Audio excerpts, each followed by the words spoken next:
अस्सलामुअलैकुम and welcome back again. तो आज हम डिस्कस करेंगे थैनेटोलॉजी के बारे में। It is one of the most important topic in the forensic medicine. What is thanatology? Thanatology is basically the medico legal investigation of the death. देखो हमारे पास जो है ना फॉरेंसिक मेडिसिन, इसमें हम मेनली जो इन्वेस्टिगेट करते हैं वो सस्पिशियस डेथ को या अननेचुरल डेथ को हम एक तरह से इन्वेस्टिगेट करते हैं। तो thanatology is the medico legal investigation of the death. ये डेफिनेशन है। डेथ क्या होता है? It is a permanent and irreversible loss of living matter. ठीक है। अब हमारे पास डेथ जो बेसिकली होती है दो स्टेजेस पे होती है। एक होती है सोमैटिक डेथ, दूसरी होती है मॉलिक्यूलर डेथ। देखो सोमैटिक डेथ का मतलब होता है कि हमारे पास डेथ हो गई, यानी कि सिजेशन ऑफ रेस्पिरेशन हो गई है। ईईजी जो है वो मतलब कि इलेक्ट्रोइंसेफेलोग्राम जो है वो हमारे पास जो है स्टॉप आ रहा है, ब्रेन एक्टिविटी नहीं आ रही, तो हम कह देते हैं सोमैटिक डेथ हो गई है।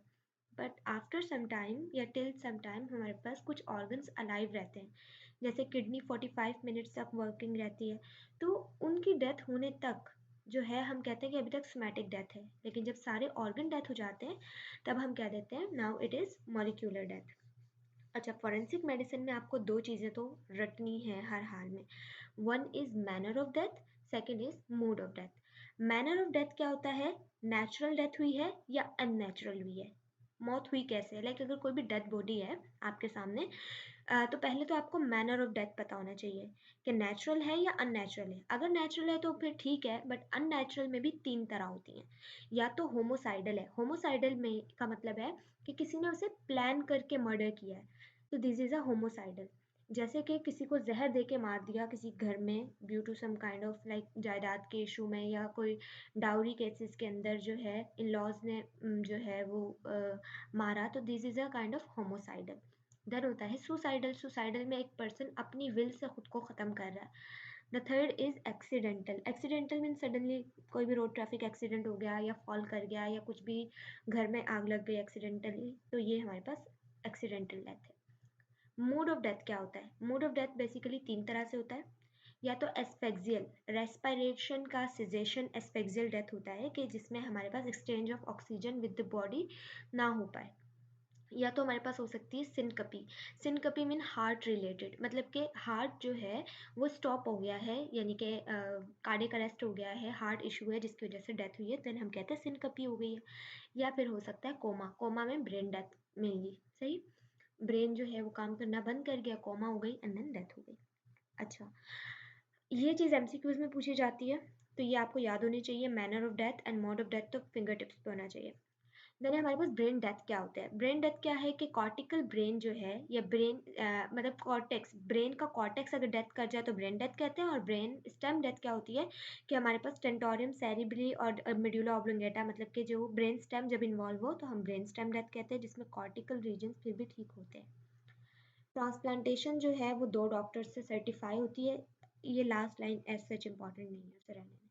अच्छा, कॉमा क्या है? अनकॉन्शियस पेशेंट हो, अनरिस्पॉन्सिव हो किसी भी स्टिमुलस पे, तो हम क्या कह देते हैं? कॉमे में है।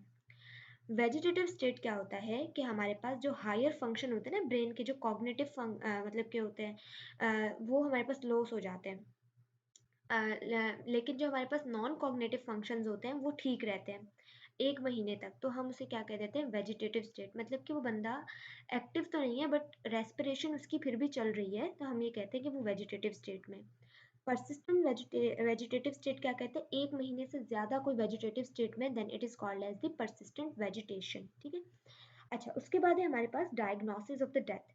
हम कैसे डायग्नोज करेंगे एक पेशेंट हमारे सामने आया है कि वो डेथ है या नहीं है? तो हम उसकी ईसीजी करेंगे, ईईजी करेंगे कंटिन्यूअसली फॉर 5 मिनट्स। अगर हमें उसमें कोई एक्टिविटी नहीं दिखती then we can say that the patient is death.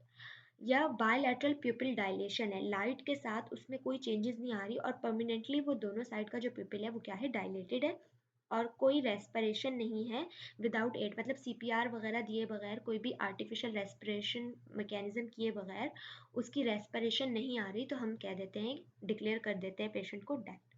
अच्छा, कुछ ऐसे स्टेट है जिसमें हमें ये सारी चीज़ें नहीं मिल रही होती, पर पेशेंट तब भी डेड नहीं होता। मतलब ये कि हम देखें कि पेशेंट की तो रेस्पिरेशन भी नहीं है, पेशेंट का जो हार्ट बीट है वो भी नहीं आ रही, बट वो एक स्टेट में होता है जिसे हम कहते हैं सस्पेंडेड एनिमेशन। ठीक है, जैसे कि respiration and heart beat is very slow that can not be detectable और detect by any normal method.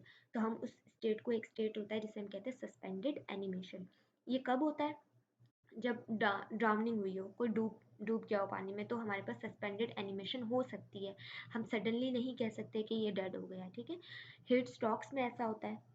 उसके अलावा इलेक्ट्रोक्यूशन, बिजली लग जाना, किसी को बिजली लगी, करंट लग गया है तो भी हो सकता है। योगी वॉलंटरली किस में होता है? जो योगा करते हैं। योगा करते हैं ना लोग बहुत अरसे तक, हमने सुना होता है कि देयर इज़ अ थिंग के जो हमारे पास हिंदू कल्चर है उनमें ये होता है कि वो योगा करते हैं, या वो जो है वो साधु लाइक होता है ना, तो वो बैठे रहते हैं एक लंबे अरसे तक और कुछ खाते पीते नहीं है, तो उनकी बॉडी के सारे मैकेनिज्म स्लो डाउन हो जाते हैं। तो this is a suspended animation. ठीक है। अच्छा, अब हम को कुछ ऐसे टेस्ट हैं जो कि हम चेक कर सकते हैं कि सर्कुलेशन हो रही है या नहीं हो रही, रेस्पिरेशन हो रही है या नहीं हो रही। वो आगे मैंने सारे दिए हुए हैं, तो ये वही चीज़ यहाँ पे इन्होंने लिखी हुई है। मैं अच्छा, आगे चलते हैं।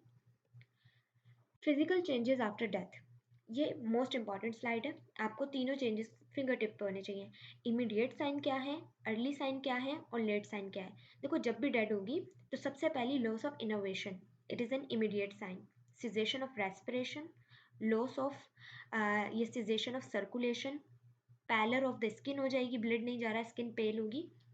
मसल फ्लैसिडिटी हो जाएगी जिसे हम कहते हैं प्राइमरी रिलैक्सेशन। ठीक है, देन आइज में चेंजेस होंगी। क्या चेंजेस होंगी आगे डिटेल में आएगा। देन हमारे पास है अर्ली साइन। अर्ली साइन में क्या होता है? सबसे पहले अल्गर मॉर्टिस यानी कि cooling of the body. Then हमारे पास होता है राइगर मॉर्टिस यानी कि स्टिफनिंग ऑफ द बॉडी या हार्डनिंग ऑफ द बॉडी। उसके बाद हमारे पास होता है लीवर मॉर्टिस। लीवर मॉर्टिस में हमारे पास क्या होता है? Postmortem lividity. ठीक है। अच्छा, लेट साइंस क्या होते हैं? Putrefaction, एडिपोसियर formation and mummification. अब हम एक एक को अच्छे से डिस्कस करते हैं। देखो, अब हमने कहा इमीडिएट साइन में सिजेशन ऑफ रेस्पिरेशन होती है, सर्कुलेशन होती है कि ब्लड जो है वो बॉडी में नहीं जा रहा, हार्ट स्टॉप कर गया। तो सबसे पहले हम कहते हैं मैग्नस, एक टेस्ट है मैग्नस टेस्ट, जो कि मोस्ट रिलायबल टेस्ट है या सबसे बेस्ट टेस्ट है। हम चेक कर सकें कि सर्कुलेशन हो रही है या नहीं। इसमें हम किसी भी फिंगर की जो बेस होती है ना, एंड वाला रीजन जहाँ पे हम रिंग पहन रहे होते हैं, बेसिकली वो वाला रीजन, उसे लाइगेट कर देते हैं। अगर वो पेशेंट डेड हो, मतलब अगर आप खुद भी अपनी उंगली को लाइगेट कर दो वहाँ से, अब आप अलाइव हैं तो वो उंगली ब्लू होने लग जाएगी। तो अलाइव लोगों में जो फिंगर है वो क्या हो जाएगी? Blue and swollen. लेकिन जो डेड लोग होंगे उनमें वो फिंगर क्या रहेगी? वाइट। और जिस जगह पे बांधा होगा वो जगह जो है वो कलरलेस होगी। दूसरा जो टेस्ट है वो है मेरे पास डायाफेनस टेस्ट, जिसमें हम क्या करेंगे? Head with finger abducted and held against light. मतलब कि उंगली को ना एकदम से खोल के, और ये जो वेब वाला रीजन है ना, यहाँ पे लाइट नीचे से गुजारेंगे। अगर पेशेंट बंदा जो है वो अलाइव है, ठीक है, तो जो बीच वाला रीजन है वो हमें क्या दिखेगा? ट्रांसल्यूसेंट दिखेगा और रेड दिखेगा। मतलब अगर हम अपने हाथों के वेब वाले रीजन के नीचे जो है टॉर्च रख के लाइट लगा के देखें, लेकिन डेड में ये चीज़ ओपैक दिखेगी और येलोइश कलर दिखेगा। ठीक है, रेड नहीं दिखेगा। अच्छा, injection of the solution of fluorescein, अगर हम इंजेक्शन लगाएं किसी को फ्लोरिसिन का, तो अलाइव स्किन जो है वो येलो ग्रीन हो जाएगी, पर डेड वाली में कोई चेंज नहीं आएगा। ये फिंगर नेल टेस्ट कर सकते हैं। फिंगर से जो हम लोग बेसिकली कर रहे होते हैं ना बचपन में भी, कि फिंगर नेल की जो एंड वाला रीजन है उसे प्रेस करते हैं, जो अलाइव होता है उनमें वाइट पिंक हो जाता है, पर डेड वाले की फिंगर नेल में कोई चेंज नहीं आ रहा होता। हीट टेस्ट कैसे कर सकते हैं? हम किसी के भी हाथ पे जला देंगे, ठीक है, अगर ब्लिस्टर नहीं बना, नो ट्रू ब्लिस्टर, तो हम कह देते हैं कि ये डेड है। देखो, ट्रू ब्लिस्टर क्या होता है एंड नॉन ट्रू ब्लिस्टर क्या होता है। जब भी हमारा हाथ जलता है नॉर्मली, तो क्या होता है? वहाँ पे ब्लिस्टर बन जाता है, छाला बन जाता है। और अगर हम उसे चेक करेंगे ना एक लाइव पर्सन में, जिंदा इंसान में, तो उस जो अंदर वाटर होगा ना ब्लिस्टर के अंदर, उसके अंदर हाई कंटेंट होगा क्लोरीन का एंड प्रोटीन एल्ब्यूमिन का। लेकिन जो डेड होंगे उनके अंदर जो ब्लिस्टर बनेंगे, उनमें ना तो क्लोरीन होगा और ना ही एल्ब्यूमिन होगा। तो इस बेसिस पे हम कहते हैं कि डेड में जो है वो ट्रू ब्लिस्टर नहीं बनेंगे, और जो अलाइव होंगे उनमें ट्रू ब्लिस्टर बनेंगे, क्योंकि नॉर्मल फिजियोलॉजिकल मैकेनिज्म जो होता है वो ठीक होता है अलाइव लोगों में। अच्छा, ब्लड फ्लो टेस्ट कैसे कर सकते हैं? कि हम नॉर्मली कट करके देखेंगे कि ब्लड निकल रहा है या नहीं। आर्टरी जब भी कट होती है तो स्प्राउटिंग में ब्लड निकलता है ना, एकदम से उछल कर बाहर आ रहा होता है। तो अगर वो पेशेंट जो है वो अलाइव है तो कटने के बाद जो है ब्लड सही से बाहर आएगा। लेकिन इसमें से सबसे रिलायबल टेस्ट क्या है? मैग्नस टेस्ट है।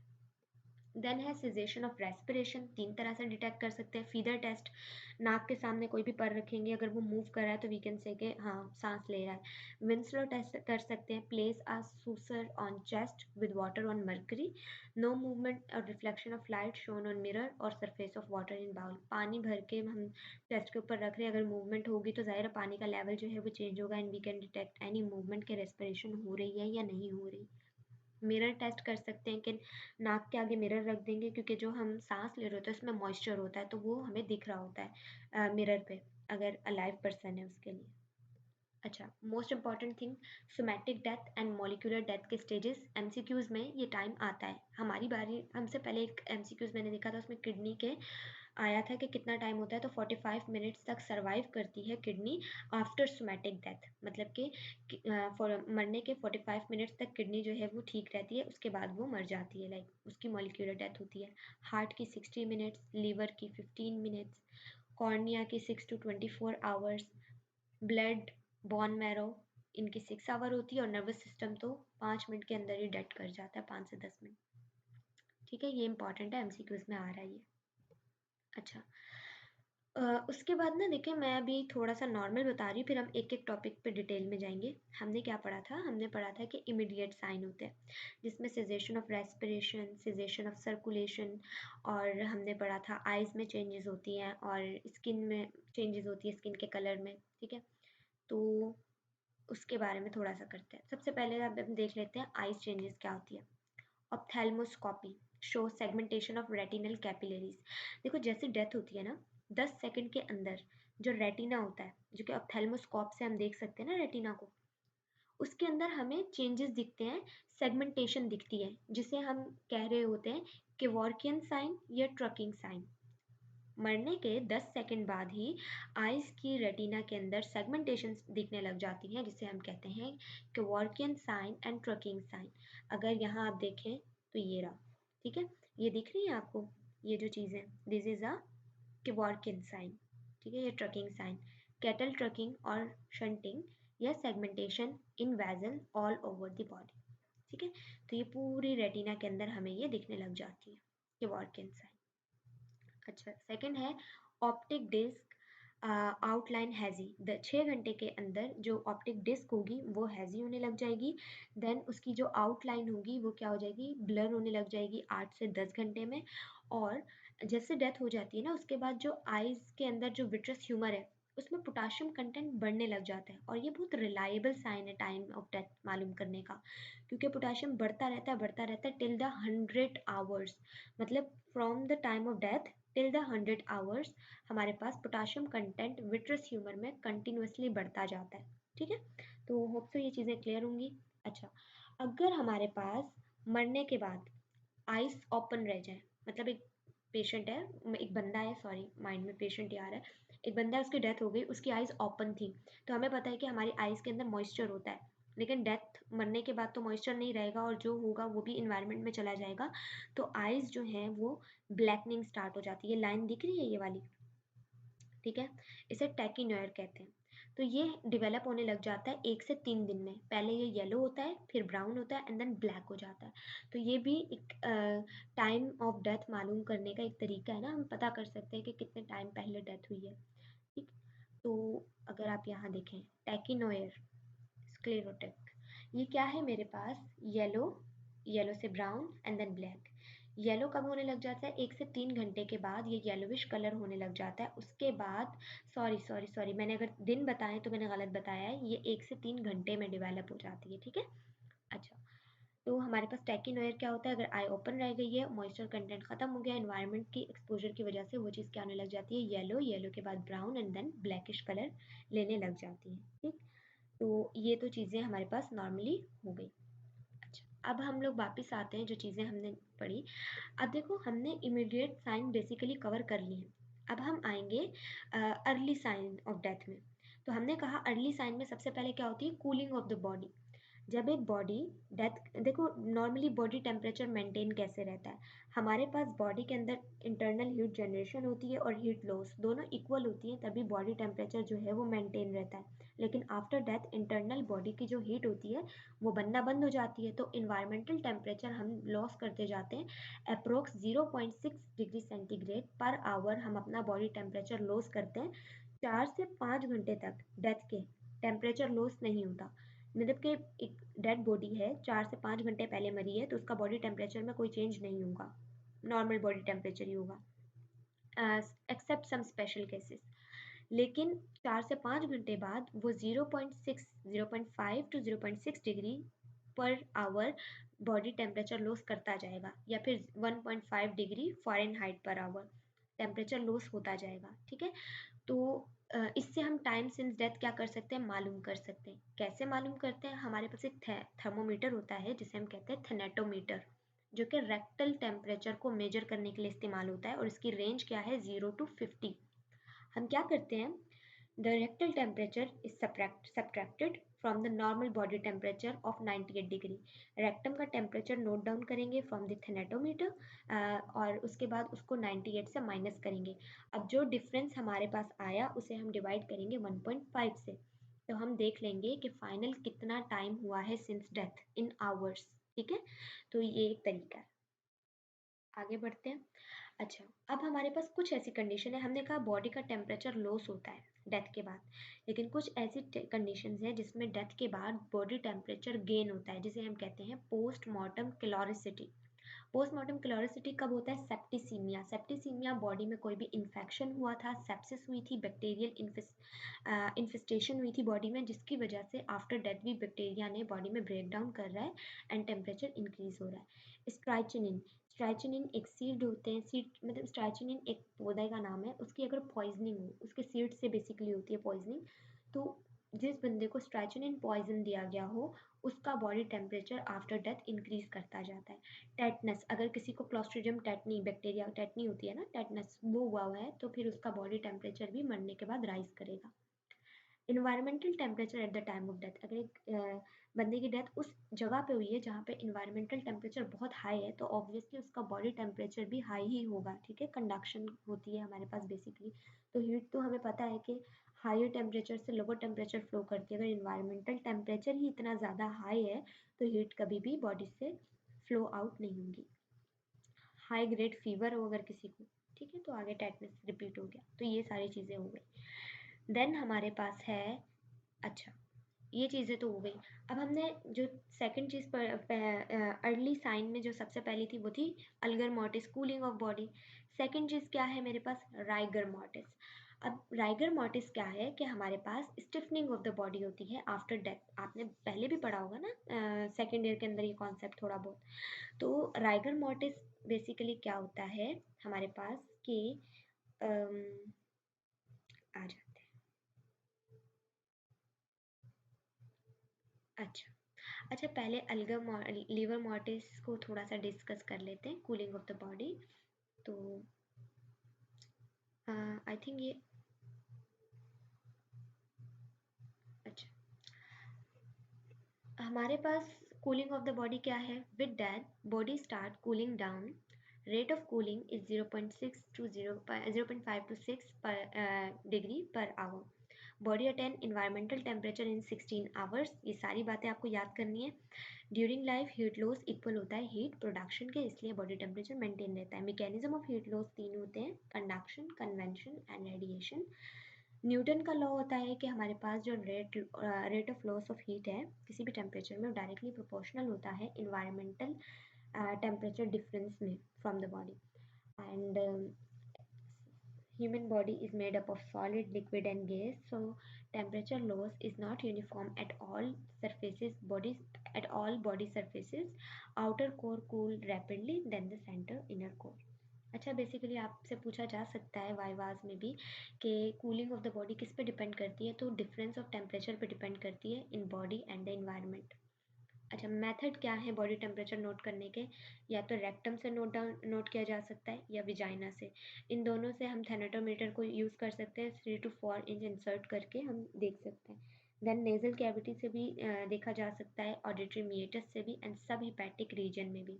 सब हेपेटिक रीजन में क्या करते हैं, कट लगाते हैं और इंसर्ट करते हैं सब हेपेटिक रीजन में थर्मोमीटर को, and then body temperature check किया जाता है। सही। क्या क्या फैक्टर्स हैं जो इन्फ्लुएंस करते हैं, तो सबसे पहले temperature at the time of death. अगर जो इन्वायरमेंटल टेम्परेचर है और body temperature at the time of death पे डिपेंड करता है कि बॉडी कूल कितने टाइम में होगी। क्लॉथिंग पहनी है तो कंडक्शन में ज़ाहिर है टाइम लगेगा, तो जो जल्दी बॉडी कूल नहीं होगी।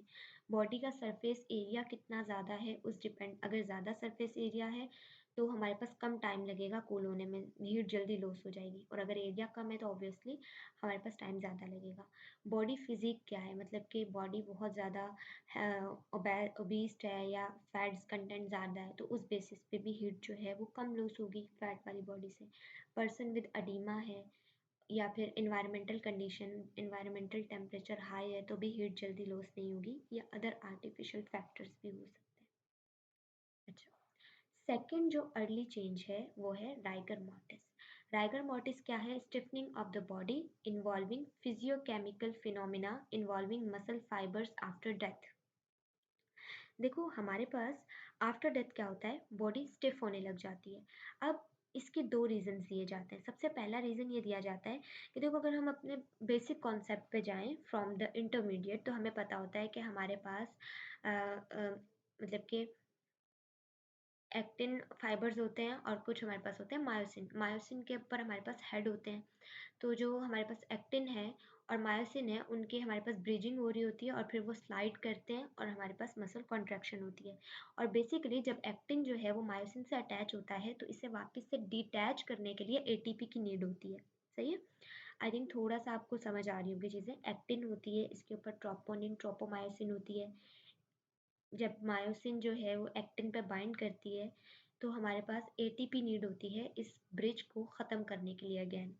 लेकिन एक डेड पर्सन में एटीपी नहीं होती, तो ये ब्रिज जो है ये स्टिक रहते हैं। एक तो ये कॉन्सेप्ट है हमारा पहले का, और अभी का कॉन्सेप्ट मैकेनिज्म क्या कहता है कि after death, myosin and actin become stiff and get converted into rigid gel because ATP of cell is depleted. ATP नहीं है, एक्टिन मायोसिन से स्टिक होकर अटैच हो चुका है और इसलिए वो एक रिजिड स्ट्रक्चर बना देता है राइगर मॉर्टिस में, इसीलिए स्टिफनिंग ऑफ द मसल्स हो रही है। पर एक दूसरा कॉन्सेप्ट कहता है due to less oxygen after death level of lactic acid increases in myofibrils. Myofibril muscle cell होता था एंड प्रोटोप्लाज्म। ऑक्सीजन कम है, लैक्टिक एसिड बढ़ गया है मायोफिब्रिल एंड प्रोटोप्लाज्म में, और जिसकी वजह से एसिडिक इन्वायरमेंट हो गई है लैक्टिक एसिड की वजह से, और मसल जो है वो एडहियर हो गए हैं और रिजिड बन गए। ये दूसरा कॉन्सेप्ट है। तो ये दोनों याद कर लेना, हो सकता है एग्जाम में पूछ लें आपसे। ठीक है। अच्छा, अब नेस्टन का लॉ ये बताता है कि मरने के 2 से 4 घंटे के बाद बॉडी के अंदर जो हमारे पास स्टार्ट होने लग जाता है क्या, राइगर मॉर्टिस। स्टार्ट कब होता है, 2 से 4 घंटे में। कंप्लीटली डिवेलप कब हो जाता है, 12 घंटे में। ठीक है। ये बहुत इंपॉर्टेंट चीज़ है, इसे हम लोग कहते हैं कि 12-12-12। 2 से 4 घंटे में शुरू हो रहा है, 12 घंटे में पूरी बॉडी में राइगर मॉर्टिस बन जाएगा, पूरी बॉडी स्टिफ हो जाएगी, फिर मज़ीद 12 घंटे तक रहेगा और फिर अगले 12 घंटे में वो ख़त्म होना स्टार्ट हो जाएगा। एग्जाम्पल लेते हैं, एक डेड बॉडी है, मुझे चेक करना है कि उसमें राइगर मॉर्टिस बन रहा है या नहीं। तो सबसे पहले राइगर मॉर्टिस स्टार्ट कहाँ से होता है, आईलिड से, देन कहाँ पे, फेस पे, then lower jaw, then neck, then chest, then upper extremity, trunk, lower extremity, सबसे एंड में स्मॉल जो मसल है फिंगर एंड टॉ, मतलब कि distal part of finger and toe में राइगर मॉर्टिस सबसे एंड में आता है। अगर मेरे पास एक डेड बॉडी आई है, मैंने देखा कि मैंने जब उसकी आईलिड को अपलिफ्ट किया ना तो वो बहुत रिजिड थी, बहुत ज़्यादा सख्त थी। मैंने फेस को मूव करवाना चाहा, लोअर जॉ को डिप्रेस किया, नेक को मूव करना चाहा, पर वो नहीं हो रही, बहुत स्टिफ है। लेकिन जब मैंने उसकी एक्सट्रीमिटीज़ को देखा तो वो अभी फ्रीली मूव हो रही हैं। इट्स मीन कि उसे मरे हुए 12 घंटे नहीं हुए, क्योंकि 12 घंटे लगते हैं पूरी बॉडी को स्टिफ होने के लिए। और अगर पूरी बॉडी स्टिफ है तो हम ये कह सकते हैं कि बॉडी को मरे हुए 12 घंटे हो गए हैं, पर 24 अभी, मतलब कि 12 से 24 घंटे हुए हैं, क्योंकि 12 आवर तो बनने में लगे और अगले 12 घंटे तक राइगर मॉर्टिस रहेगा, मीन 24 आवर। देन 36 आवर पे कम्प्लीटली ख़त्म हो जाएगा डेथ के। समझ आई? 12 12 12 12 घंटे आने में लग रहे हैं, 12 घंटे तक रहेगा एंड 12 घंटे बाद खत्म हो जाएगा मुकम्मल तौर पे। और ख़त्म क्यों होगा? क्योंकि अब पुट्रिफिकेशन स्टार्ट हो रही है। Putrefaction mean break down of the body proteins. तो उस वजह से अब प्रोटीन ही जब ब्रेक डाउन हो जाएगी, पुट्रिफिकेशन हो जाएगी, तो राइगर मोर्टिस ऑब्वियसली ख़त्म हो जाएगा।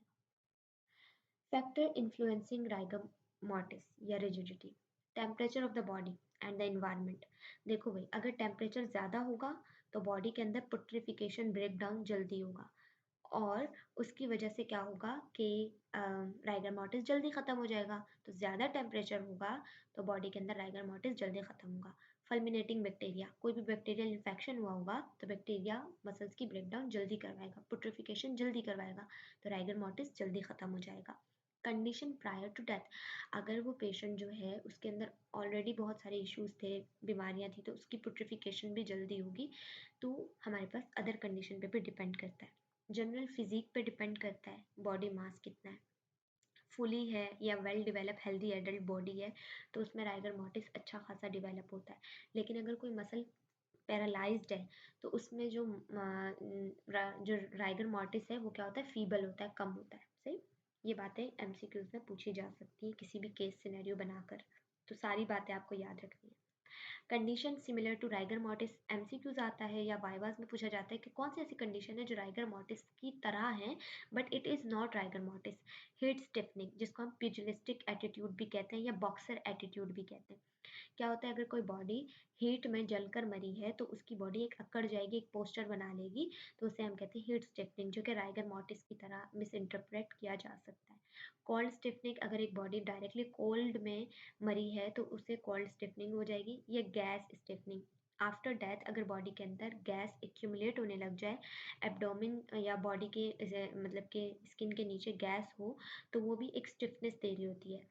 तो उस वजह से भी हम उसे मिस इंटरप्रेट कर सकते हैं एज राइगर मोर्टिस, या इसको हम सूडो रिजिडिटी भी कह देते हैं। Medico legal importance of cadaveric spasm. अच्छा, एक होता है मेरे पास राइगर मोर्टिस और दूसरी चीज़ होती है कैडावेरिक स्पाज्म। अच्छा देखो, कैडावेरिक स्पाज्म एक अलग चीज़ है, राइगर मोर्टिस एक अलग चीज़ है। अब मैं आपको चीज़ें समझाती हूँ क्या है। एक डेड बॉडी, एक सिनेरियो आप सब इमेजिन करो अपने माइंड में, ठीक है। आपके पास एक डेड बॉडी आई है, वो डेड बॉडी के हाथ क्लेंच फिंगर, क्लेंच्ड है, फिस्ट जो है वो क्लेंच है, मुट्ठी बनी हुई है, दबी हुई है। जब आप उसकी मुट्ठी को खोल के देखते हो तो उसके अंदर कुछ पौधे हैं, कुछ मिट्टी है और कोई चीज़ है, और आपके पास हिस्ट्री ये आई है कि ये बंदा हमने किसी भी नदी से ये जो डेड बॉडी है वहाँ से लेकर आए।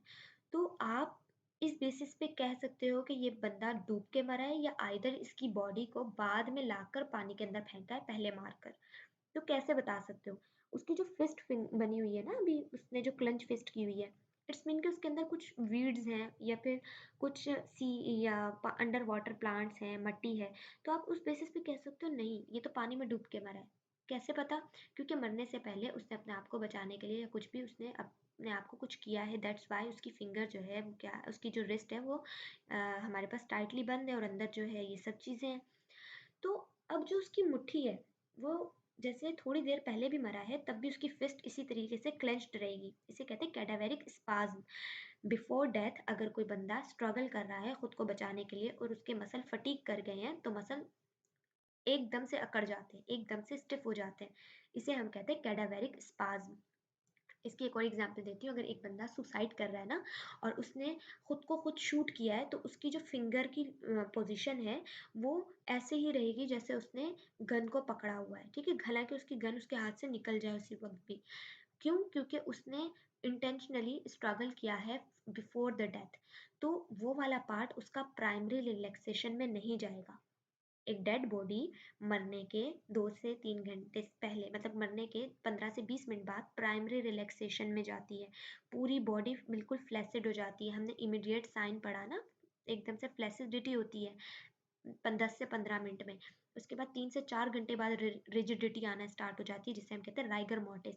लेकिन अगर बॉडी ने मरने से पहले कोई स्ट्रगल किया है तो उसमें कैडावेरिक स्पाज्म होता है, जो कि हम कहते हैं कि बिफोर डेथ इसने कुछ स्ट्रगल की है जिसकी वजह से है, और वो वाला पार्ट कभी भी प्राइमरी रिलैक्सेशन में नहीं जाता, बल्कि कैडावेरिक स्पाज्म सिर्फ पुट्रिफिकेशन पे ख़त्म होता है, उसकी प्राइमरी रिलैक्सेशन नहीं होती। ये बात याद रखिएगा, ठीक है। Determination of the cause of death and circumstances to the death. Cadaveric spasm में क्या बताता है? कॉज ऑफ डेथ भी बताता है और सर्कमस्टांसेस बताता है कि किन सर्कमस्टांसेस में डेथ हुई है। Detection of the crime and criminal, ये भी बताता है कैसे अगर कोई इंसान को कोई मार रहा है तो वो दूसरे इंसान के किसी कपड़े को या कोई चीज़ को ग्रैब भी कर सकता है अपने हाथ में, जो कि बाद में एज अ एविडेंस हम यूज़ कर सकते हैं। सही, आगे बढ़ते हैं। देन है हमारे पास पोस्टमार्टम लिविडिटी या फिर लीवर मोर्टिस। अच्छा, यहाँ पे एक गलती हुई है, ये जो पार्ट है ना ये वाला, यहाँ पे अल्गर मोर्टिस आएगा, यही मैं कंफ्यूज हुई थी थोड़ा।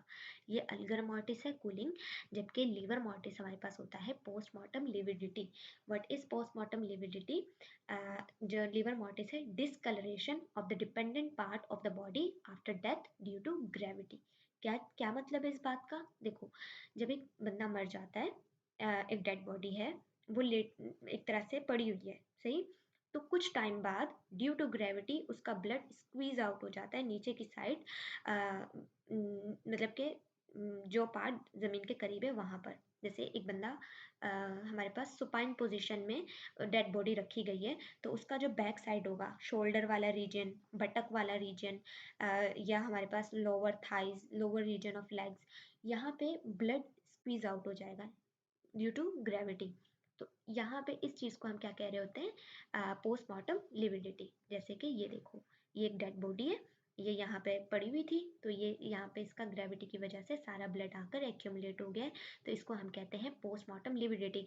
अब ये जो रीजन है ना जहाँ बिल्कुल वाइट है या जिनमें लिविडिटी नहीं है, ये कॉन्टैक्ट स्टिफनिंग कहलाती है। जो पार्ट ज़मीन के साथ कॉन्टैक्ट में था वहाँ ब्लड नहीं होगा, लेकिन जो फ्री पार्ट होगा, डिपेंडेंट पार्ट मीन ग्रेविटी के करीब और फ्री होगा, कांटेक्ट में नहीं होगा किसी सरफेस में, उसमें रेडिश कलर आ जाएगा due to squeezing of blood, तो इसे हम क्या कहते हैं? Postmortem lividity. ये क्या है? ये है कांटेक्ट फ्लैटनिंग, एमसीक्यूज में पूछ सकते हैं, ठीक है।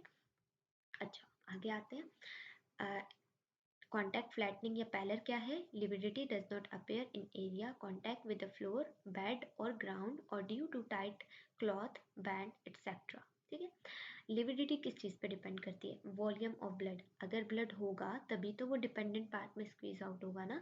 अगर किसी बंदे की डेथ ही हेमरेज की वजह से हुई है, ब्लड लॉस की वजह से हुई है, उसके अंदर तो ब्लड ही नहीं है, तो उसमें पोस्टमार्टम लिविडिटी भी नहीं होगी। तो lividity depend on the volume of blood.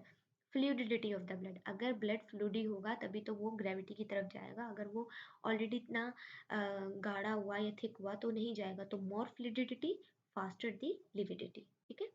Depend on the फिब्रिनोलाइसिन, अगर फिब्रिनोलाइसिन ज़्यादा है तो जो फिब्रिनोजिन है वो ब्लड को क्लॉट नहीं करेगा और फ्लूइडिटी ज़्यादा रहेगी। कलर ऑफ ब्लड पे डिपेंड होता है, हीमोग्लोबिन डिपेंडेंट होता है।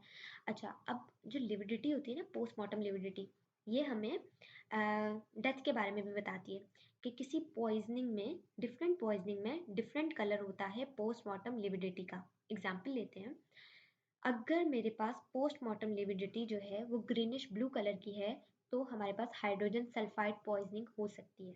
अगर ये जो लिविडिटी, अब यहाँ पे तो मुझे रेडिश दिख रही है ना, रेडिश ब्राउन, लेकिन अगर ये मेरे पास ग्रीनिश ब्लू होगी तो that is hydrogen sulphide poisoning. अगर ये ब्रॉन्ज कलर की हुई तो हम सेप्टिक अबॉर्शन को सस्पेक्ट कर सकते हैं, ठीक है, फीमेल्स। डार्क ब्राउन कलर की हुई तो फॉस्फोरस पॉइजनिंग की तरफ इशारा है, पिंक कलर की हुई तो हाइड्रोजन साइनाइड की तरफ एक तरह से बता रही होती है कि इसकी वजह से डेथ हुई है। लिविडिटी स्टार्ट कब होती है? 2 से 3 घंटे में, ठीक है, ये याद रखना है स्टार्ट कब हुई। 2 से 3 घंटे में छोटे छोटे पैचेस अपेयर होने लग जाएंगे, फिर बाद में वो आपस में फ्यूज करेंगे और एक बड़े बड़े पैचेस बना देंगे और 6 से 8 घंटे में फिक्स हो जाएगी। मतलब कि अगर कोई बॉडी, एक डेड बॉडी है मेरे पास आई, उसके ऊपर हल्के हल्के पैच पड़े हैं, मैं उसे प्रेस कर रही हूँ तो वो ब्लीच आउट हो रहे हैं। ब्लीच आउट मीन कलर ख़त्म हो रहा है। इट्स मीन कि उस बॉडी को, उस पर्सन को मरे हुए अभी 6 घंटे नहीं हुए, क्योंकि 6 से 8 घंटे के बाद लिविडिटी फिक्स हो जाती है और वो प्रेस करने पे फेड आउट नहीं होती, ठीक है। Position of the postmortem lividity in drowning, अगर कोई पेशेंट, अच्छा पोजिशन भी पता होनी चाहिए। अगर ड्राउनिंग हुई हुई है ड्राउनिंग में बेसिकली अक्सर ऐसा होता है कि बॉडी सुपाइन पोजीशन में होती है, मुंह जो होता है ना वो नीचे की साइड होता है पानी के अंदर। तो क्या होगा मेरे पास कहाँ कहाँ लिविडिटी आएगी, फेस पे आएगी, ठीक है, चेस्ट रीजन पे आएगी, सही। अगर मेरे पास बॉडी और मेरे पास जो flexor region of the arm है वहाँ पे हमारे पास पोस्टमार्टम लिविडिटी आएगी। अगर हैंगिंग है मीन के फांसी लगा हुआ है, लाइक हैंग किया हुआ खुद को, तो हमारे पास लिविडिटी कहाँ आएगी, एक तो फेस वाले रीजन पे आएगी, ठीक है। दूसरा हमारे पास लिविडिटी जो एरिया ग्रेविटी के ज़्यादा करीब है, यानी कि हैंड्स वाले रीजन और फुट वाले रीजन प्लस जेनाइटल ऑर्गन्स, उन जगहों पे क्या होगी, लिविडिटी ज़्यादा होगी। इफ बॉडी लाई डाउन, अगर लाई डाउन है जैसे कि ये वाली बॉडी है तो कहाँ आएगी मेरे पास, फ्लैटनिंग एरिया में नहीं होगी, जबकि मेरे पास बैक साइड पे below the buttock and lower leg region में क्या आएगी, postmortem lividity. If body lie on side, अगर साइड पे है तो मेरे पास साइड वाले रीजन एंड ऑर्गन्स में क्या होगी, लिविडिटी। अच्छा, लिविडिटी ऑर्गन में भी होती है, इंटरनल ऑर्गन्स में भी, एंड ऊपर भी दिख रही होती है। अच्छा, मेडिको लीगल सिग्निफिकेंस क्या है, सबसे पहली हमें टाइम सिंस डेथ पता चलती है। देखो आपको सब जो चीज़ें हमने पढ़ी ना, livor mortis, algor mortis, postmortem lividity, इन सबकी मेडिको लीगल इंपॉर्टेंस पता होनी चाहिए। सबसे इंपॉर्टेंट सबकी क्या है, time since death, time of death पता चल रहा होता है कितना टाइम हुआ है बॉडी को मरे हुए, पर्सन को मरे हुए, ठीक है। उसके बाद है मेरे पास पोजीशन ऑफ द बॉडी, कि बॉडी की पोजीशन क्या थी। अगर एक बंदा मरा है और हम बॉडी को एग्जामिन कर रहे हैं और उसकी लिविडिटी हमें मिल रही है बैक साइड पे, लेकिन जब हम गए और हमने देखा तो हमें तो लास्ट चेयर पे मिली थी बैठी हुई, तो हम ये कह सकते हैं नहीं, बॉडी को अपनी पोजीशन से हटाया गया है, क्योंकि इसकी पोस्टमार्टम लिविडिटी तो ये पोस्ट जो लिविडिटी की पोजीशन है वो तो ये बता रही है कि ये लाई डाउन था, इसका मतलब कि इसको डिस्प्लेस किया गया है किसी जगह पे, ठीक है। तो ये हम पता लगा सकते हैं। कलर ऑफ पोस्टमार्टम लिविडिटी हमें बताती है कि अगर कोई पॉइजनिंग वाला केस है उस चीज़ के बारे में, जैसे कार्बन मोनोऑक्साइड पॉइजनिंग में मेरे पास जो है चेरी रेड कलर की पोस्टमार्टम लिविडिटी मिल रही होती है। सही है, इंपॉर्टेंट चीज़ें एमसीक्यूज पॉइंट ऑफ व्यू से इंपॉर्टेंट बताइए, ये वाला पॉइंट एमसीक्यूज में आता है कलर ऑफ लिविडिटी के हवाले से। अच्छा, आगे बढ़ते हैं। अच्छा, अब हमारे पास पोस्टमार्टम लिविडिटी एंड कंजेशन में क्या फ़र्क है। देखो, कंजेशन क्या होता है कि अगर किसी भी ऑर्गन की वीनस ड्रेनेज जो होता है वो बंद हो जाए और ऑर्गन के अंदर ब्लड जो है वो एक्यूमुलेट हो जाए तो उसे हम कहते हैं कंजेशन हो गई है। पोस्टमार्टम लिविडिटी तो आफ्टर डेथ है, तो डिस्ट्रीब्यूशन सबसे पहले irregular and on dependent part, ये इरेगुलरली होती है और उन पार्ट्स पे होती है जो कि डिपेंडेंट हो, ग्रेविटी के करीब हो, ठीक है। जबकि कंजेशन इन्वॉल्व होल ऑर्गन, अगर लीवर की कोई जो वीनस ड्रेनेज है वो इन्वॉल्व हुई है, ख़राब हुई है, नहीं हो रही ड्रेनेज, तो लीवर कंजेशन, हार्ट का है तो हार्ट कंजेशन, लंग का है तो पल्मोनरी कंजेशन, तो ये ऑर्गन लेवल पे होती है। पोस्टमार्टम लिविडिटी की अपीयरेंस क्या है, नॉर्मल है, नॉर्मल बॉडी के अंदर भी होती है आफ्टर डेथ। कंजेशन जो है वो पैथोलॉजिकल चेंज है। म्यूकस मेम्ब्रेन जो है पोस्टमार्टम लिविडिटी में क्या होती है, डल होती है एंड लस्टर लेस होती है, जबकि कंजेशन में नॉर्मल होती है। एक्सुडेट, नो इन्फ्लेमेटरी एक्सुडेट, जबकि कंजेशन में एक्सुडेट होता है, ठीक है। हमारे पास एक्सुडेट, ट्रांसुडेट, हाँ ट्रांसुडेट आपको थोड़ा बहुत आइडिया होगा इन चीज़ों का सर्च करने। स्टमक में क्या होता है हमारे पास, इंटेस्ट अच्छा, पोस्टमार्टम लिविडिटी मैंने कहा ना इंटरनल ऑर्गन्स में भी होती है, स्टमक में भी होती है, इंटेस्टाइन में भी होती है। When splash show alternate stain and unstain areas, stomach and intestine show uniform distribution, ठीक है, यूनिफॉर्म डिस्ट्रीब्यूशंस। अच्छा, ये जो पोस्टमार्टम लिविडिटी है ना, ये स्टेन और अनस्टेन हो सकती है। देखो, postmortem lividity basically blood lower region में आया है, पर वो है तो कैपिलरी के अंदर ही ना, तो वो जब हम उसे वॉश आउट करेंगे तो वो वॉश आउट हो जाएगा, स्टेन अनस्टेन हो जाएगा। लेकिन कंजेशन में ऐसा नहीं होता, उसमें ऑर्गन जो है इन्वॉल्व होता है और उसकी यूनिफॉर्म डिस्ट्रीब्यूशन होती है, पूरा ऑर्गन का सेम कलर होता है, अनस्टेन या स्टेन नहीं होता। अच्छा, अब पोस्टमार्टम लिविडिटी ब्रूज से भी एक्सपीरियंस करती है। पहले तो आपको पता होना चाहिए ब्रूज क्या है। जब भी हमारे पास किसी भी बॉडी के ऊपर चोट लगती है और जो ब्लड कैपिलरीज हैं वो अंडर स्किन रप्चर हो जाती हैं, तो हमारे पास ब्लड जो है वो आसपास के टिश्यू में चला जाता है, तो इसे हम कह देते हैं ब्रूज। तो पोस्टमार्टम लिविडिटी और ब्रूज के अंदर आपको डिफरेंस पता होना चाहिए। सबसे पहले phenomena, postmortem lividity after death postmortem होती है, ब्रूज एंटी मॉर्टम होता है, बिफोर डेथ होता है। लोकेशन क्या होती है? पोस्टमार्टम लिविडिटी एपिडर्मिस को इन्वॉल्व करती है। ब्रूज जो होता है वो सब एपिडर्मल रीजन पे होता है। ये एमसीक्यूज पॉइंट है, ये याद रखिएगा। एरिया क्या होता है? पोस्टमार्टम लिविडिटी हमेशा डिपेंडेंट पार्ट्स में होती है, पर ब्रूज जो होता है वो स्पेसिफिक पार्ट में होता है। ये स्पेसिफिक साइट पे होता है जहाँ चोट लगी है, एंड स्पेसिफिकली हमारे पास जो है वो सॉफ्ट रीजन में भी मेनली ये हो रहा होता है। अच्छा, मार्जिन्स क्या होते हैं? लिविडिटी के तो क्लियर डिफाइंड मार्जिन होते हैं, पर ब्रूज के इल मार्जिन होते हैं। कभी देखा है आइज के ऊपर अगर कोई चोट लग जाए तो रकून आई हो जाता है, ब्लैकनिंग ऑफ आई हो जाती है, तो वही वो भी तो ब्रूज ही है ना, तो उसके इल डिफाइंड मार्जिन होते हैं विद सराउंडेड एरिया। अच्छा, कलर क्या होता है? पोस्टमार्टम लिविडिटी का यूनिफॉर्म, जबकि ब्रूज का वेरीगेटेड कलर होता है। डिपेंड करता है एज पे, ब्रूज कितने टाइम पहले लगा है। शुरू शुरू में तो होता है तो हमारे पास डार्क कलर होता है, देन ब्लैकनिंग होती है, देन रेडिश होता है, देन ब्लूइश कलर होता है, फिर आहिस्ता आहिस्ता फेड अवे होने लग जाता है। स्वेलिंग, पोस्टमार्टम लिविडिटी में कोई स्वेलिंग नहीं होती, ब्रूज में स्वेलिंग होती है। इंसिजन ऑफ द एरिया, अगर मैं blood element confined to blood vessels and can be wash out. मैंने पहले बताया पोस्टमार्टम लिविडिटी में ब्लड फिर भी कैपिलरी और जो वेजल्स हैं उनके अंदर होता है, तो वो तो ज़ाहिर है वॉश आउट हो जाएगा। अगर मैं उसको वॉश करूँगी स्लाइड को लेकर तो वो वॉश हो जाएगा। लेकिन ब्रूज जो है वो आर्टरी के या वेजल्स के रप्चर होने से होता है, तो वो टिश्यू की सराउंडिंग में फैल गया होता है, तो वो वॉश आउट नहीं हो रहा होता। माइक्रोस्कोपिक एग्जामिनेशन में blood element with in blood vessel, जबकि evident of inflammation blood element outside blood vessel.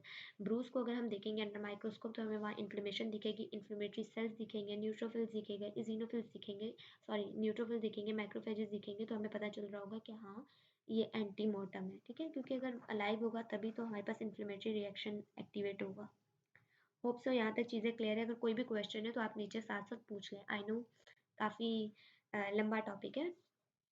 अच्छा, देन है मेरे पास द सुप्रा वाइटल पीरियड। क्या होता है? It is a period immediately after cessation of heart and circulation, during which body remain responsive to certain stimulus. जैसे ही हमारे पास हार्ट डेथ हो जाए या सर्कुलेशन रुक जाए, उसके बाद भी कुछ पीरियड होता है जिसमें नॉर्मल रिफ्लेक्सेस फिर भी रिस्पॉन्स हो रहे होते हैं, जिसको हम क्या कहते हैं? सुप्रा vital period.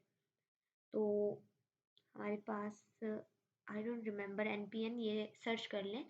Free amino acid and nitrogen जो होता है वो इंक्रीज हो जाता है, क्रेटिनिन लेवल इंक्रीज हो जाता है, हमारे पास chlorine and erythrocyte concentration body में डिक्रीज होने लग जाती है, मैग्नीशियम इंक्रीज होता है, लंबर पंक्चर में सिस्टर्ना मैग्ना में मैग्नीशियम कंटेंट जो है वो इंक्रीज होता है। सीएसएफ जो है वो 24 to 48 आवर में हमारे पास डिसअपियर होने लग जाता है। और ऑक्यूलर फ्लूइड सैंपल हम मेनली लेते हैं 2 ml for each eye ball, जिसमें हम पोटाशियम कंटेंट मेनली डिटेक्ट कर रहे होते हैं टाइम सिंस डेथ मालूम करने के लिए। ये चीज़ इंपॉर्टेंट नहीं है, ये स्लाइड में भी नहीं है, मुझे पता नहीं एक नोट्स थे उनमें मिली थी तो मैंने ये ऐड कर दी। सही है, तो ये इतना इंपॉर्टेंट नहीं है। इसमें बस ये याद रखना है कि सीएसएफ जो है वो डिसअपियर होता है 24 to 48 आवर में। अच्छा, ब्लड केमिस्ट्री में क्या क्या चेंजेस आती हैं? अगेन ये वो सारी बातें आप ये खुद पढ़ लें, इसमें कोई रॉकेट साइंस नहीं है, बस आपको ये पता होना चाहिए कौन सी चेंजेस कितने टाइम में आ रही है, ये सब याद करना है, इसमें कोई कॉन्सेप्ट वाली चीज़ नहीं। अच्छा, अब हम आएंगे लास्ट एक इस चैप्टर के लास्ट लास्ट टॉपिक्स पे, जैसे कि लेट साइन ऑफ डेथ क्या है? पुट्रिफिकेशन होती है सबसे पहली। दूसरी चीज़ हमारे पास एडिपोसियर फॉर्मेशन या फिर ममीफिकेशन। तो सबसे पहले पुट्रिफिकेशन क्या है? पुट्रिफिकेशन हमारे पास क्या है? Because of autolysis, self destruction of the body by its own enzyme without bacterial influence.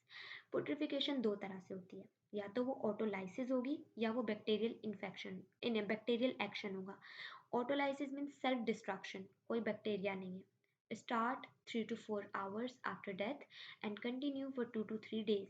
First autolysis कहाँ होती है? Brain, glandular and parenchymal tissues. Trust में बहुत इंपॉर्टेंट बातें ये याद रखनी है। बैक्टीरियल एक्शन में जो पुट्रिफिकेशन होती है वो मेनली किस बैक्टीरिया की वजह से होती है? क्लॉस्ट्रीडियम वेल्चाई, ये एमसीक्यूज में आया हुआ है कई बार। उसके अलावा हमारे पास स्ट्रेप्टोकोकस भी है, non haemolytic streptococcus, E coli and proteus mirabilis. अच्छा, क्लोस्ट्रीडियम वेल्चाई जो है ये मोस्ट इम्पॉर्टेंट है, जो सबसे ज़्यादा रिस्पॉन्सिबल है फॉर द पुट्रिफिकेशन या डिकम्पोजिशन ऑफ द बॉडी। अच्छा, पुट्रिफिकेशन का साइन क्या है? सबसे पहला साइन, फ्लैंक में जो सीकम रीजन है ना, जो हम कहते हैं अपेंडिक्स है जिस जगह पे, वहाँ पे ग्रीनिश कलर आना, ये फर्स्ट साइन है पुट्रिफिकेशन का। और ये हमारे पास 18 to 24 आवर्स में ये स्टार्ट हो जाती है। सीकम में होती है, फ्लैंक रीजन में होती है। क्यों होता है ये ग्रीनिश कलर?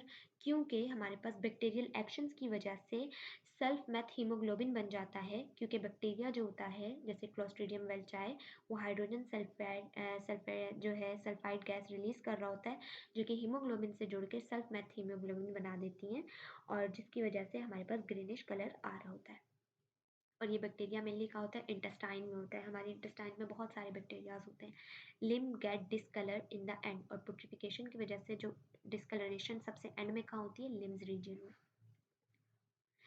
अच्छा, व्हाट इज मार्बलिंग? मार्बलिंग क्या है? Superficial vessels get discolored because of the pigmentation, greenish reddish brown discoloration due to bacterial decomposition.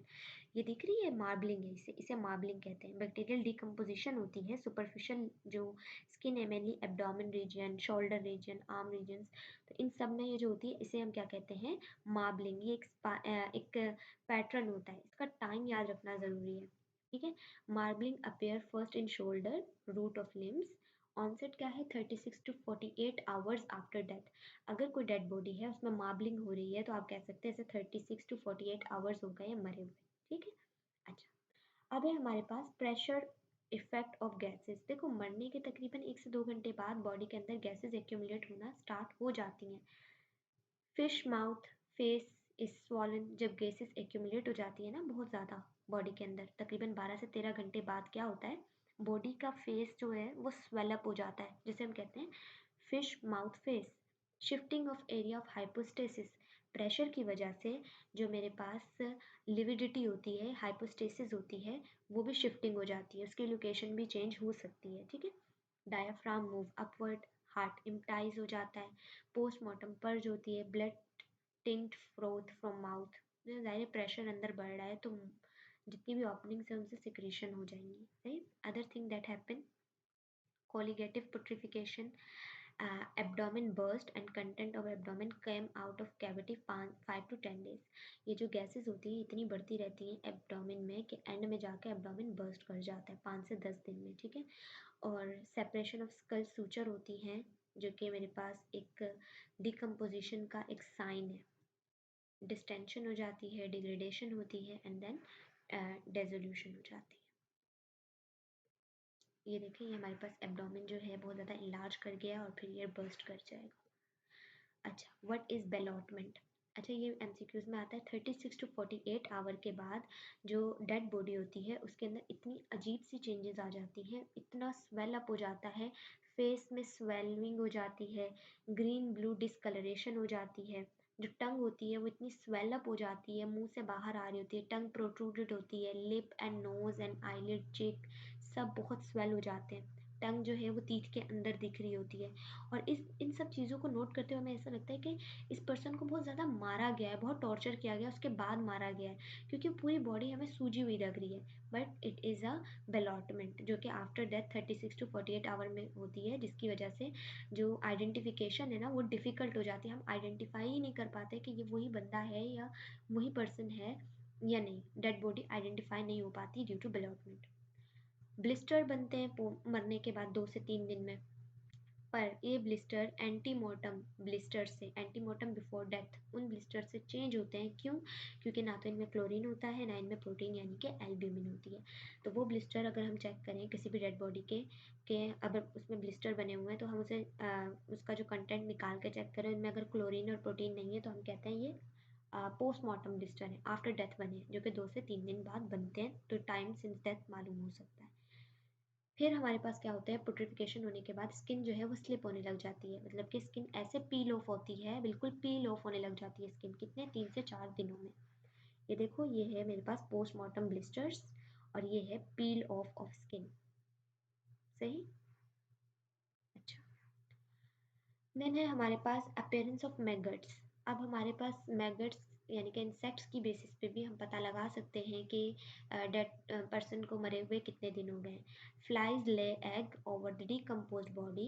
Opening, opening में देते हैं एग, जैसे nose, mouth, vagina, anus and 18 to 36 hour में दे देते हैं ओपनिंग्स पे एग। अगर हमें किसी डेड बॉडी पे सिर्फ एग मिले तो हम सस्पेक्ट कर सकते हैं कि उसे मरे हुए 18 से 36 घंटे हुए। After 24 to 48 hours egg hatch into larva और मैगट्स। इस टाइम के 24 से 36 घंटे बाद, एग ले होने के 24 से 36 घंटे बाद क्या होता है, मेरे पास मैगट्स लार्वा बन जाते हैं। ठीक है, लार्वा जो है या फिर मैगट्स बनने लग जाते हैं। आफ्टर 4 to 5 डेज ये टर्न होते हैं प्यूपा में, और उसके 4 से मतलब के 5 दिन बाद, मतलब के 4 to 5 डेज, इसके 4 to 5 डेज बाद प्यूपा बनता है, एंड इनके 4 to 5 डेज के बाद क्या बनता है, एडल्ट फ्लाई।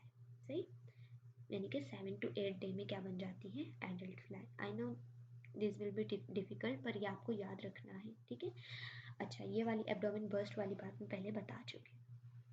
अच्छा, उसके बाद हमने क्या पढ़ लिया, पुट्रिफिकेशन हमने पढ़ लिया।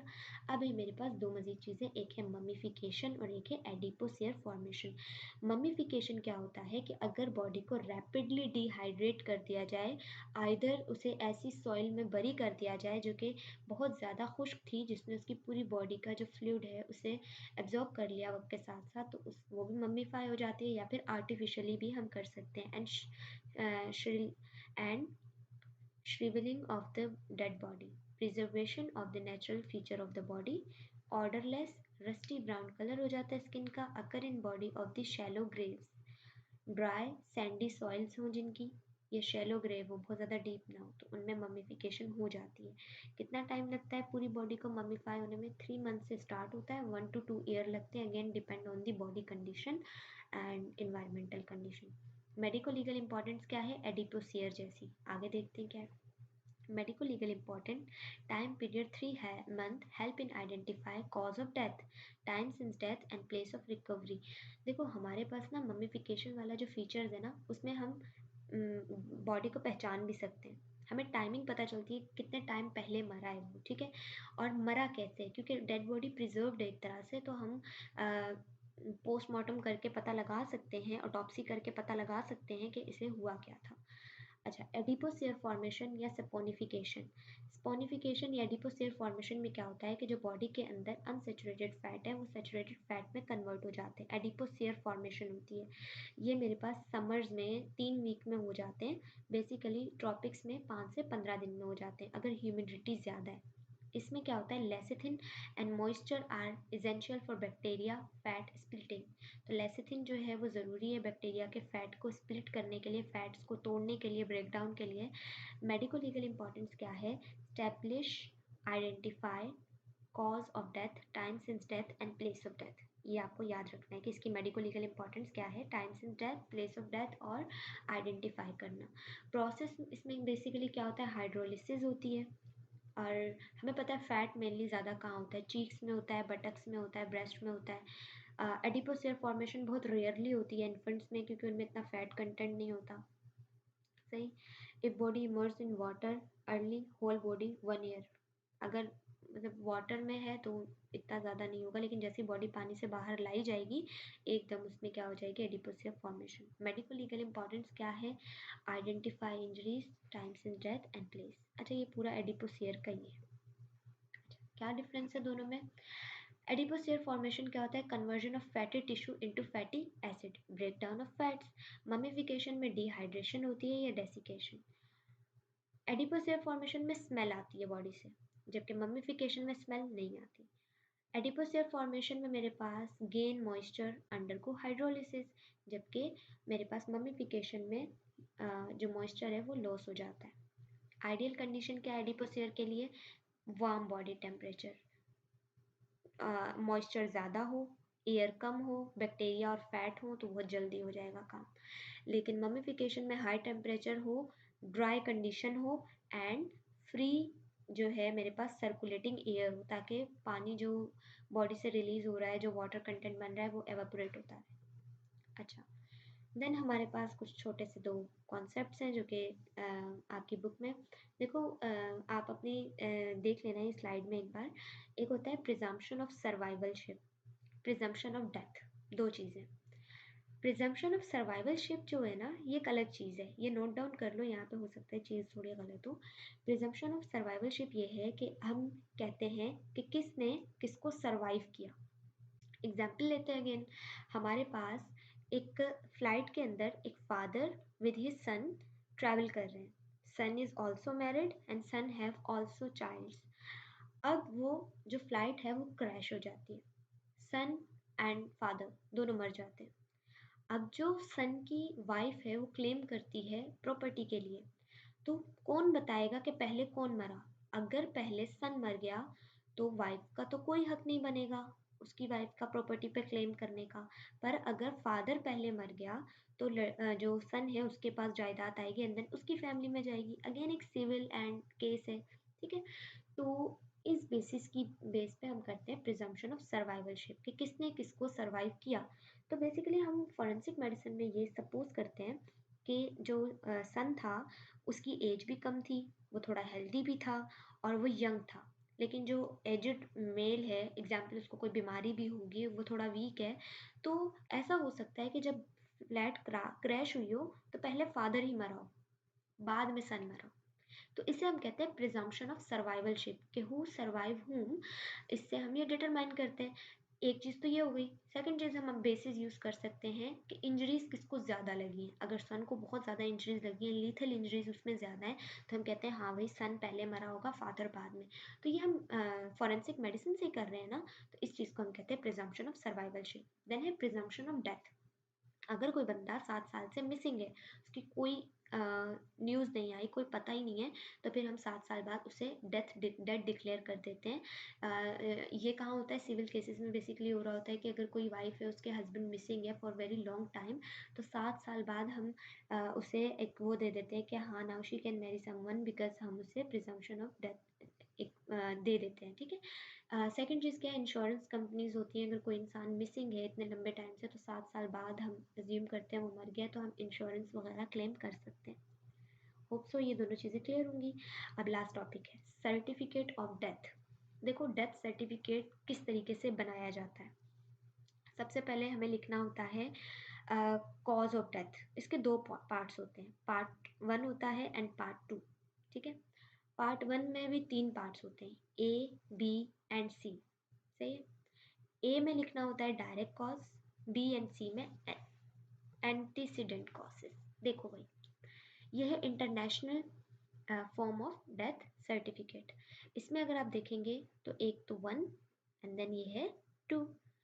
Disease condition directly lead to death, वो 1 में आता है, सही। इसमें भी ए बी और सी होता है। एग्जाम्पल लेते हैं। एक पेशेंट है a 60-year-old male with history of diabetes mellitus and atherosclerosis। वो बेड रेस्ट हुआ और उसको बन गए बेड सोर्स अल्सर्स, ठीक है, स्किन पे बेड सोर्स पड़ गए, उसके अंदर इन्फेक्शन हुआ और उसकी डेथ हो गई सेप्सिस से। अब मुझे लिखना है कॉज ऑफ डेथ। भाई मरा किससे? उसको डायबिटीज़ थी, उसको एथेरोस्क्लेरोसिस थी जिसकी वजह से उसको इश्यूज हुए, वो बेड रिडन हो गया, सोर्स बन गया, उसमें बैक्टीरियल इन्फेक्शन हुआ, सेप्सिस हुई, डेथ हो गई। तो कॉज ऑफ डेथ क्या है? Sepsis. Leading death, cause of death क्या बनी? सेप्सिस। सेकेंड चीज़ क्या होगी? बेड सोर्स, वो वो हुए तो उसमें हमारे पास डेथ हुई ना। थर्ड चीज़ हमारे पास वो कंडीशन आएगी जिसकी वजह से वो बेड रिडन हुआ। और सेकंड में हम लिख देंगे हाइपरटेंशन या other significant condition contribute to the death but not relating to the disease conditioning causing it. Hypertension ने तो नहीं करवाया वो चीज़, तो वो एक अदर कॉज है, वो यहाँ आ जाएगा। बाकी आपकी स्लाइड में बहुत सारी एग्जांपल्स हैं, वो आप सॉल्व करें। अगर कोई भी क्वेश्चन है आप कमेंट बॉक्स में मुझसे पूछ लें इसके रिलेटेड। ए में आता है direct cause of death, B में आता है वो कॉज जो कि ए को लीड किया पर डायरेक्ट कॉज ऑफ डेथ नहीं था, सी में हम दे सकते हैं अदर कॉज जो कि बी से रिलेटेड है, या डी में अदर कॉज जो इनसे रिलेटेड है। लेकिन एक बिल्कुल अलग चीज़ जो कि इस किसी चीज़ से रिलेटेड नहीं है वो 2 में आएगी, जैसे हाइपरटेंशन, सही। अच्छा, कुछ चीज़ें हैं कि method of determination of time since death, rate method, concurrence method, an an amnestic method होते हैं। 10 साल तक हम पेरियोस्टियम के साथ देख सकते हैं, प्रेसिपिटेंट टेस्ट कर सकते हैं। ये सारी चीज़ें याद करने वाली, इसमें कोई कॉन्सेप्ट नहीं है, ये आपने याद करना है। इसका एसेस ले लो कि कितने साल में हम किस चीज़ से जो है एज डिफाइन कर सकते हैं, मालूम कर सकते हैं। ये सब एमसीक्यूज़ में आ रहा होता है, सही है। तो होप सो कि इंशाल्लाह लेक्चर थोड़ा बहुत समझ आया होगा। I tried my best. अगर आप लोगों को कोई भी क्वेश्चन है आप मुझसे कमेंट बॉक्स में पूछें और इंशाल्लाह मैं आपको जवाब दूंगी, ठीक है। If you like this lecture तो you can like and subscribe my channel, और बाकी सजेशन भी दे सकते हो अगर आपको कुछ भी पूछना हो। Thank you so much. अल्लाह हाफिज़।